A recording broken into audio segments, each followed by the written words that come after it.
Bu belgesel 1950'lerin sonunda Amerikan CBS kanalı tarafından hazırlanan tarihi bir yapımdır.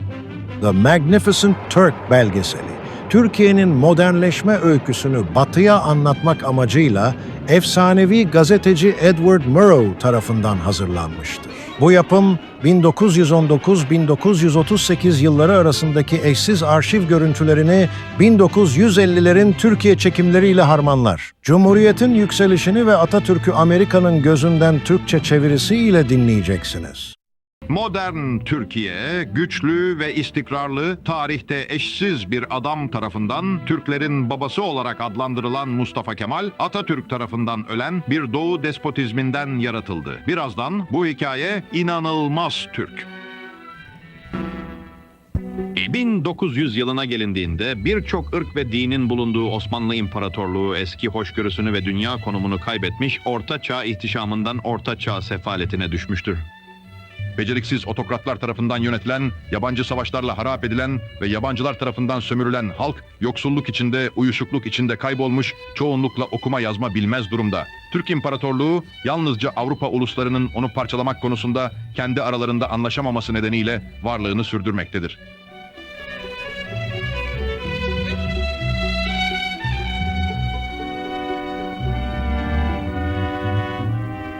Birinci Dünya Savaşı'ndan önce Almanya'nın Türkiye'yi müttefik olarak kucaklama, ardından onu bir uydu olarak boyunduruk altına alma planları vardır. Avrupa'nın hasta adamı olarak adlandırılan Türkiye'yi ziyaret etmek için Alman İmparatoru Kaiser Wilhelm II bizzat gelir.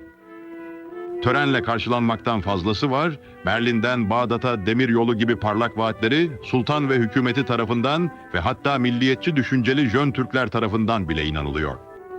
Savaş geldiğinde Türkiye eski dostu Britanya ile kalıtsal düşmanı Rusya'nın müttefiki ve yeni dostu Almanya arasında tereddüt edecektir. 29 Ekim 1914'te Türkiye modası geçmiş ordusuyla Kaiser'in tarafında savaşa girer. Şubat 1915, İngilizler Çanakkale Boğazı'nı geçip İstanbul'u almayı ve bir deniz harekatıyla Rus deniz taşımacılığını serbest bırakmayı planlıyor. Mustafa Kemal, Çanakkale'de zayıf bir Türk tümenine komuta eden tanınmamış bir subaydır. Onun parlak stratejisi ve şiddetli kişisel liderliği, savaşın, harekatın ve savaşın seyrini değiştirir. 10 ay sonra İngilizler yenilgiyi kabul eder ve bu tarihi Hellespont kıyısında Türkiye'de yeni bir kahraman bırakarak uzaklaşırlar. Bir zafer, bir büyük askeri komutan yeterli değildir. İttifak devletleri tarafından merkezi güçlerin yenilgisi eski Osmanlı İmparatorluğu'nun sonunu getirir. Sadece Türkiye'nin kendisi çok daha küçük ve daha homojen bir toprak parçası olarak kalır ki liderlikle bir ulus haline gelebilir. 1918 Kasım galiplerin gemileri 1. Dünya Savaşı'ndan sonra İstanbul limanını dolduruyor. Zayıf ve yozlaşmış bir sultanın sarayından hiçbir karşı koyma gelmiyor. Mekke'ye yönelen Türkler kaderlerini kabul ediyor.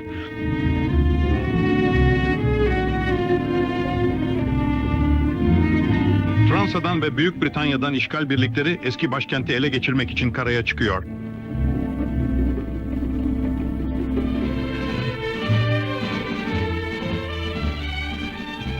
Müttefik ordularının İstanbul'da hiçbir şey yapmayacağından emin olan Yunanistan, Türkiye'yi işgal etmeye hazırlanıyor. 15 Mayıs 1919'da Yunanlar askerlerini çıkarıyor.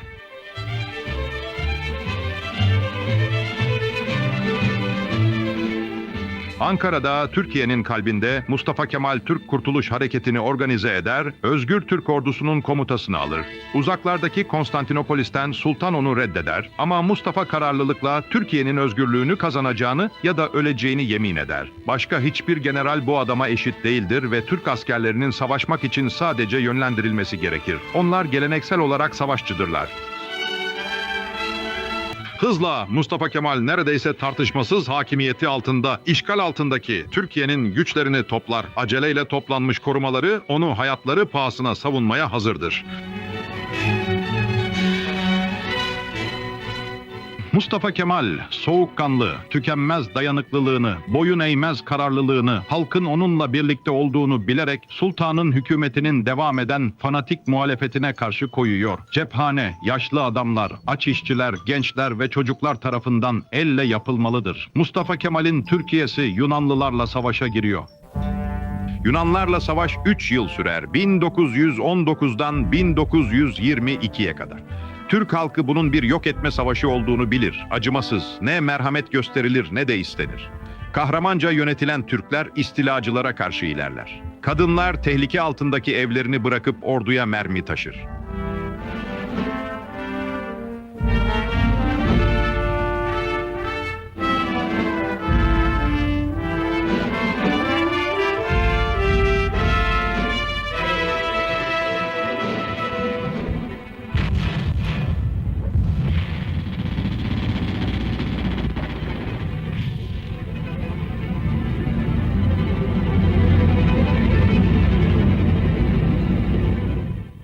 Eylül 1922, Yunanlılar Ege Denizi'ne geri sürülüyor. Açıkta müttefik kurtarma gemileri bekliyor. Türklerin İzmir dediği İzmir limanına, İngilizlerin en korkunç Türk dedikleri adamın ordularından kaçan binlerce Yunanlı, onlara katılan sempatik Hristiyan azınlıklarla birlikte akın ediyor. Gemilerden çaresiz mülteciler için iskelelere ekmek geliyor. Bir gün daha yaşayabilmeleri için ekmek.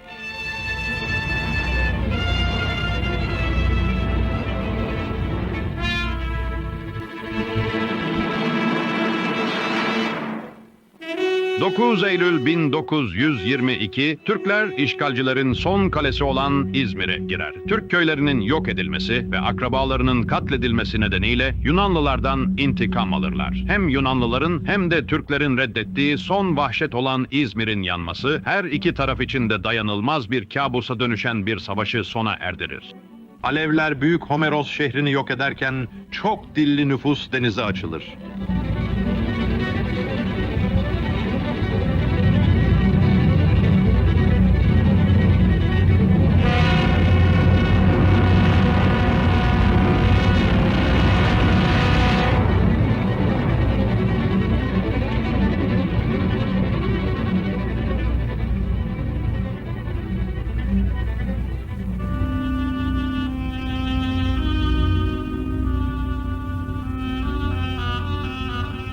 Yıldız ve hilal kurtarılmış Türkiye üzerinde dalgalanıyor. Mustafa Kemal Paşa, Batı özgürlüğü idealini tüm Türk kadınları için simgeleyen İzmirli bir kadınla evli, devlet başkanı ve ordunun başkomutanıdır. Savaşın kazanılmasıyla birlikte üniformasını çıkarır ve bir daha asla giymez. Seçilmiş Milli Meclis tarafından kendisine diktatörlük yetkileri verilir. Resmi olarak İstanbul olarak yeniden adlandırılacak olan Konstantinopolis'te yabancı işgal birlikleri tahliye edilir. 1922 sonbaharında 700 yıldır hüküm süren ailesinin üyesi Sultan 6. Mehmet hayatından endişe ederek sürgüne giderken kalabalıklar onun gidişini alkışlıyor. Mustafa Kemal'in zafer kazanan ordusu İstanbul'a giriyor.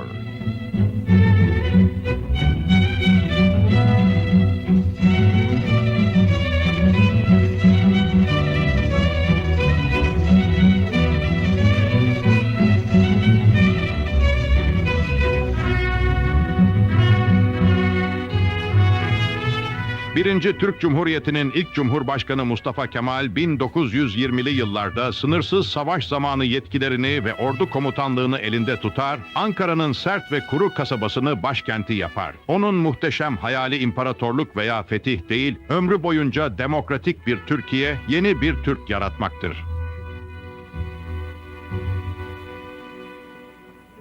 Osmanlı sultanları aynı zamanda halife, laik ve dini liderlerdi.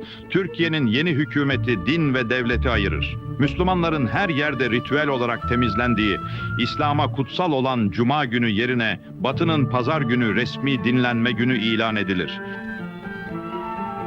Mustafa Kemal kişisel dini özgürlükte ısrar etse de, Müslümanların kenarsız başlıklarıyla alınlarını yere değdirdikleri ibadet hareketinden kişisel olarak hoşlanmadığı bilinir.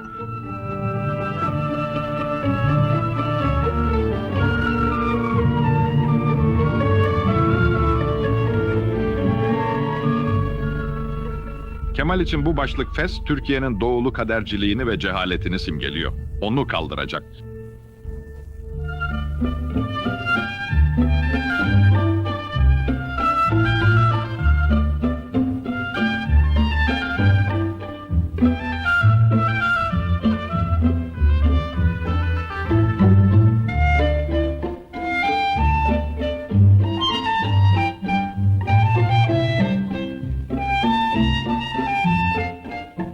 Fes giymek ihanet eylemi haline gelir. Avrupalı şapka üreticileri Türkiye'ye yüklerini boşaltır. Ancak yeni şapkasını giyen bir Türk'e gülen yabancının vay haline.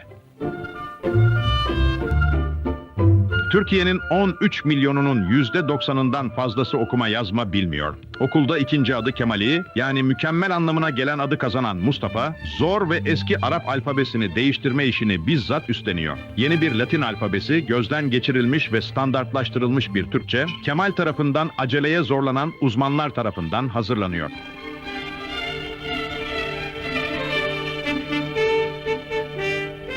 Halk tarafından yönetilebilen modern bir ulus oluşturmak için tüm Türkiye okula gönderilmelidir.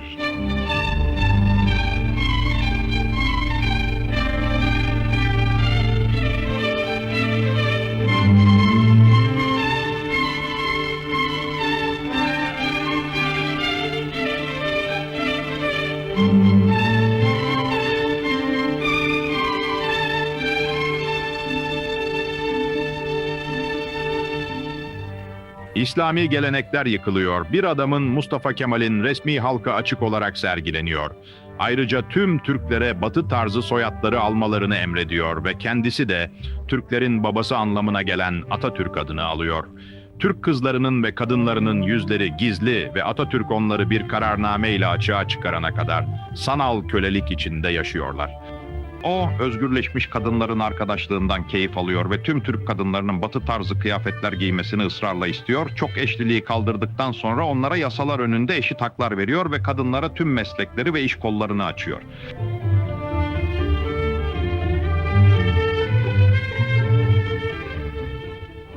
Atatürk, yoksulluğun kara ekmeğini yemiş ve savaşın ön saflarında yaşamış biri olarak iktidarın simgelerini edinir. Yıllar önce üstlerini rahatsız eden gururlu, sert disiplinli duruşu artık üst tanımadığı halde değişmez. Etrafındaki adamlar ona imparatorlar, ilkel reisler ve modern diktatörler gibi davranıyor. Ona yağ çekiyorlar ve evet diyorlar, sigarasını yakmak gibi en küçük ayrıcalıkları arıyorlar.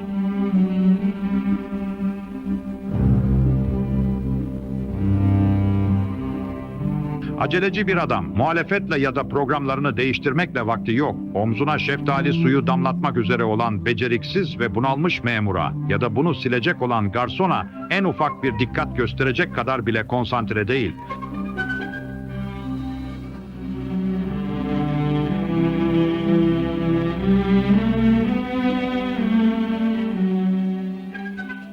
Kadınlarla olan boş zaman ilişkileri ve Atatürk'ün uzun süreli yorucu çalışmalardan kurtulmak için düzenlediği özel içki alemleri hakkında dedikodular yaygın olsa da bu sivil kıyafetli hükümdar oyun oynarken bile kamu onurunu asla kaybetmez. O hem seviliyor, hem saygı duyuluyor, hem de nefret ediliyor ve kendisine karşı çıkanlarla acımasızca mücadele ediyor. Şimdi kırsal bölgelere, uzak köylere, ilkel çiftliklere gidiyor, uyuşuk ve ilkel köylüleri uyandırmak için. Onun inancı, Türk, gururlu ol, çalış, kendine güven.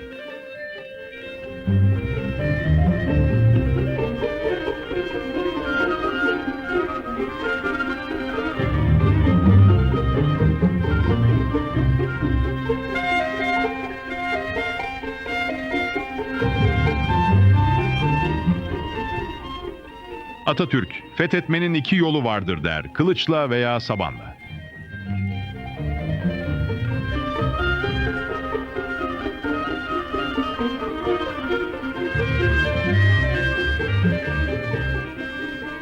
Flegmatik köylülerine ne istediğini göstermek için arazi satın alır, traktörlerin avantajlarını gösterir. Bir memurun oğlu, askeri kariyerist, şimdi ise her şeye gücü yeten diktatör olan Atatürk, örnek bir pazar günü çiftçisi olur.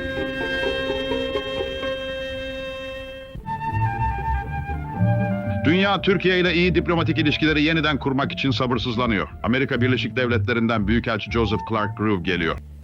Bu devrim ve yüksek başarı için bir kişi öncelikli olarak sorumludur. Gazi Mustafa Kemal'in adı Türk Devleti'nin, yeni modern Türk Devleti'nin gelişimi ve kuruluşuyla sonsuza dek ilişkilendirilecek ve tarihin sayfalarına silinmez bir şekilde kazınacaktır.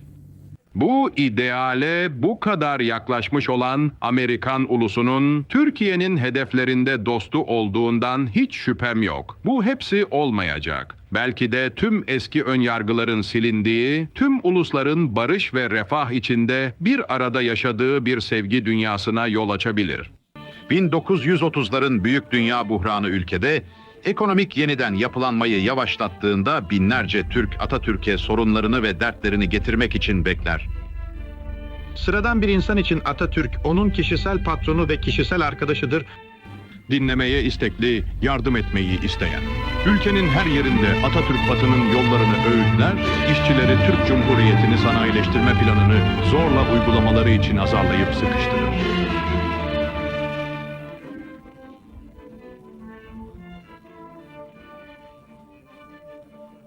Türkiye 20. yüzyıla adım atmaya başlar. Barajlar, değirmenler, fabrikalar kurar. Tempo muazzamdır.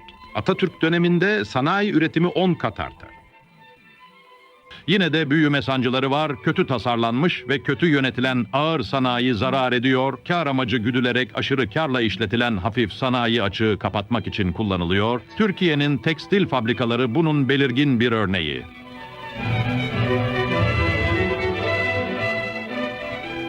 Avrupa ülkeleri Türkiye'nin ticareti fazlalıkları, kromu ve tütünü karşılığında ithal ettiği mamul mallar, makineler ve silahlar için canlı bir rekabet içindedir. Türkiye'nin dış ilişkileri mükemmeldir ancak savaş kapıdadır.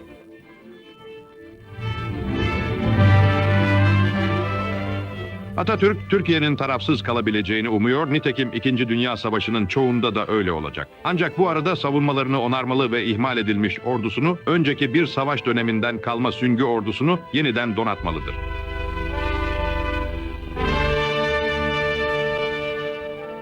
Hitler'in tutkularını kamçılayarak dinamik bir ulusu yıkıma götüreceğini ve Mussolini'nin Sezar rolünü oynayacağını söyledi. Zaman onu haklı çıkarıyor. Şimdi yaşlanan Atatürk kişisel servetini ulusa bağışlıyor, sessiz bir yaşam sürüyor. 6 evlatlık kızından en küçüğüne kendi yaptığı alfabeyi öğretmekle vakit geçiriyor.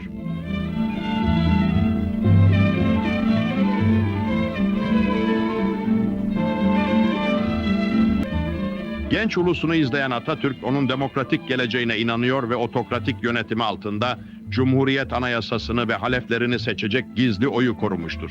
En sert batılı eleştirmeni bile isteksizce kabul ediyor ki Atatürk Türkiye'nin bir daha asla diktatör olmaması için diktatördür. İran Şahı, Atatürk'ün gelişen, ilerici ulusuna hayranlık duyan komşu hükümdarlar arasında yer alıyor. Transjordan emiri geliyor, Arap dünyası Türkiye'den etkileniyor ancak daha sonra milliyetçilik İslam dünyasında geliştiğinde liderlerinden hiçbiri Atatürk'ün dehasına veya inançlarına sahip olmayacak.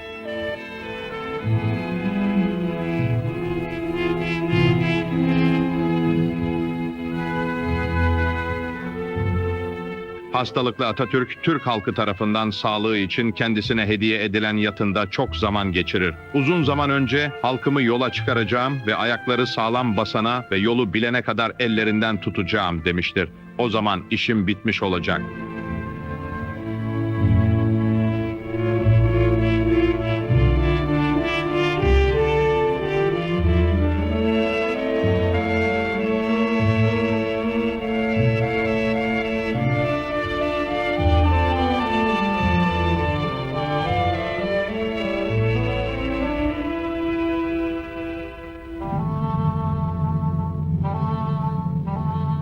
Kasım 10, 1938 Atatürk 58 yaşında vefat eder. Hayatının 13 yılını Türkiye için savaşarak geçirdi. Ölümüne kadar 15 yıl boyunca Türkiye'nin ilk cumhurbaşkanı ve mutlak lideriydi. Son emri halefinin onun yolunu izleyecek biri olmasıdır. İsmet İnönü o kişidir.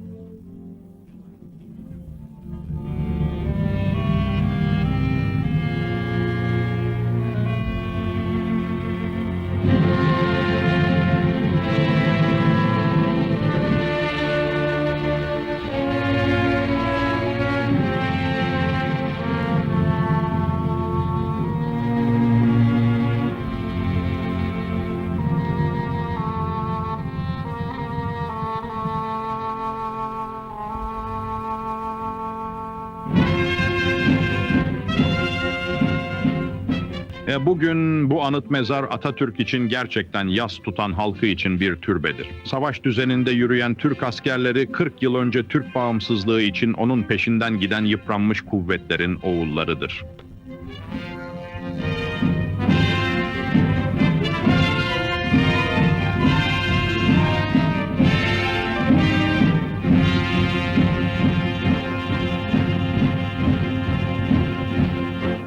Modern Türkiye, Batı'nın güçlü bir müttefikidir. Sadece yabancı ürünleri değil, yaşam tarzını ve NATO ittifakını savunmak için topraklarındaki yabancı üsleri ve insanları da memnuniyetle karşılar. Ancak tüm sorunları çözülmüş değildir. Ekonomisi bazılarına göre neredeyse tamamen Batı yardımlarına bağımlı olarak güçlendirilmiştir. Demokrasisi hala mükemmel olmaktan uzak. Ve tarihçiler hala Atatürk'ü 20 yıldan kısa bir sürede Türkiye'yi yeniden yaratan adamı, onun yöntemlerini, zorbalıklarını, kişisel alışkanlıklarını tartışıyor. Yine de hiç kimse inanılmaz Türk'ün şaşırtıcı başarılarını inkar etmiyor.